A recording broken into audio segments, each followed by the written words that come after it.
শীতকালে প্রচুর পরিমাণে গাজর পাওয়া যায় আর গাজর খাওয়া কিন্তু খুবই ভালো। তবে ছোটরা গাজর খেতে একেবারেই পছন্দ করে না। গাজরের রেসিপিটা এইভাবে বাড়িতে বানিয়ে দেখতে পারেন, ছোট বড় যে কেউ খুবই পছন্দ করবে। নমস্কার, আমি রুমি, আপনাদের সবাইকে আবারও একটা দারুণ স্বাদের রেসিপিতে স্বাগত। প্রথমে আমি এখানে নিয়ে নিলাম 500 গ্রামের মতন গাজর। গাজরগুলোকে ভালো করে জল দিয়ে ধুয়ে পরিষ্কার করে নিয়েছি। এবার গাজরগুলোর খোসাটা ছাড়িয়ে নেব আর সামনের পেছনের অংশটা অল্প করে কেটে বাদ দিয়ে দেবো। এইভাবে অল্প করে কেটে বাদ দিয়ে দিলাম। তারপরে একটা করে গাজর নিতে হবে আর ছুরির সাহায্যে এইভাবে গাজরের ওপরের খোসাটা তুলে নিতে হবে। ঠিক এইভাবে একটু একটু অল্প অল্প করে খোসাটা তুলতে হবে। আর এই একইভাবে সমস্ত গাজরের খোসাগুলোকে ভালো করে পরিষ্কার করে নিতে হবে আর সামনের ও পেছনের অংশটা অল্প করে কেটে বাদ দিতে হবে। সমস্ত গাজরের খোসাগুলো পরিষ্কার করে নেওয়ার পরে জল দিয়ে আবারও ভালো করে ধুয়ে নিয়েছিলাম। তারপর একটা গ্রেটার নিয়েছি। গ্রেটারের সাহায্যে গাজরগুলোকে নিতে হবে আর এইভাবে গ্রেট করে নিতে হবে। আমি এখানে ছোট গ্রেটার দিয়ে গ্রেট করে নিচ্ছি, আপনারা চাইলে বড় গ্রেটারেও গ্রেট করতে পারেন। আর না হলে গাজরগুলোকে ছোট ছোট টুকরো করে কেটে মিক্সির জারের মধ্যে নিয়েও গাজরগুলোকে পেস্ট করে নিতে পারেন। তবে এইভাবে যদি গ্রেট করে রেসিপিটা বানানো যায়, খেতে অনেক বেশি ভালো লাগবে। এবার আপনাদের কাছে সময় কম থাকলে আপনারা মিক্সির জারের মধ্যে নিয়ে গাজরগুলোকে পেস্ট করে নিতে পারেন। সমস্ত গাজরগুলোকে গ্রেটারের সাহায্যে গ্রেট করে নিচ্ছি, তারপর আমি আপনাদের একসঙ্গে দেখাচ্ছি। সমস্ত গাজরগুলোকে গ্রেটারের সাহায্যে গ্রেট করে নিয়েছিলাম। আর এখানে আমি 500 গ্রাম গাজর দিয়ে রেসিপিটা বানাচ্ছি। আপনারা চাইলে কম বা বেশি করতে পারেন। এদিকে একটা কড়াই নিয়েছি। কড়াইয়ের মধ্যে দিয়ে দিলাম 1 চামচ ঘি। ঘিটা খুব ভালো করে কড়াইয়ের চারিদিকে ছড়িয়ে নিতে হবে আর ঘিটা মেল্ট হওয়ার জন্য অপেক্ষা করতে হবে। যখন ঘিটা মেল্ট হয়ে যাবে তখন কড়াইয়ের মধ্যে দিয়ে দিতে হবে গ্রেট করে রাখা গাজর। যেই 500 গ্রাম গাজর আমি গ্রেট করে রেখেছিলাম সেই পুরো গাজরটাই দিয়ে দিলাম। এবার 3-4 মিনিট এইভাবে গাজরগুলোকে ঘিয়ের সঙ্গে ভালো করে মিশিয়ে নাড়াচাড়া করতে হবে যাতে গাজরের কাঁচা গন্ধটা চলে যায়। আর অল্প একটু ঘি দিয়ে গাজরগুলোকে ভেজে নিলে সেন্টটাও খুবই সুন্দর আসে আর খেতেও বেশ ভালো লাগে। তার জন্য এইভাবে 3-4 মিনিট গাজরগুলোকে একটু রান্না করে নিতে হবে। এতে গাজরের কাঁচা ভাবটাও চলে যাবে আর গাজরগুলো একটু সেদ্ধও হয়ে যাবে। প্রায় 3 মিনিট পরেই দেখাচ্ছি। আপনারা দেখুন গ্রেট করা গাজরগুলো কিন্তু অনেকটাই কমে গেছে, নরম হয়ে গেছে। এবার আমি এর মধ্যে দিয়ে দিচ্ছি 50 গ্রাম খেজুর গুড়। এখানে কিন্তু আমি খুব বেশি মিষ্টি দিচ্ছি না, আপনারা গুড়ের জায়গায় চিনিও দিতে পারেন। তবে চিনির থেকে গুড় অনেক বেশি হেলদি, তাই আমি এখানে গুড় দিয়েছি।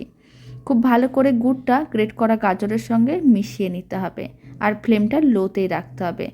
লো ফ্লেমে গুড়টাকে খুব ভালো করে মেশাতে হবে যাতে এক জায়গায় দলা না পাকিয়ে থাকে।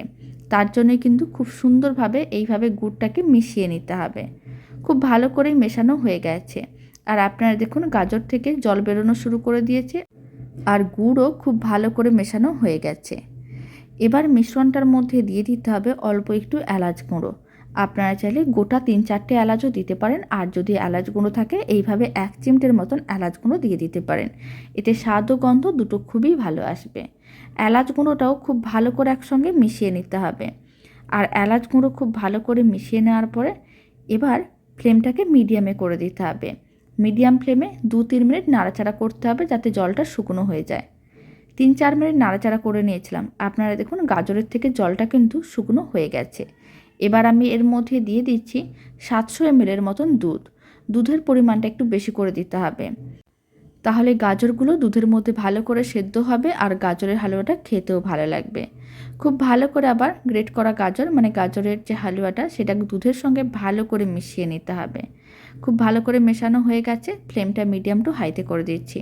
এবার মিশ্রণটাকে একবার ভালো করে ফুটিয়ে নিলাম। যেহেতু দুধ দেওয়া হয়েছে তাই ভালো করে ফুটিয়ে নিতে হবে।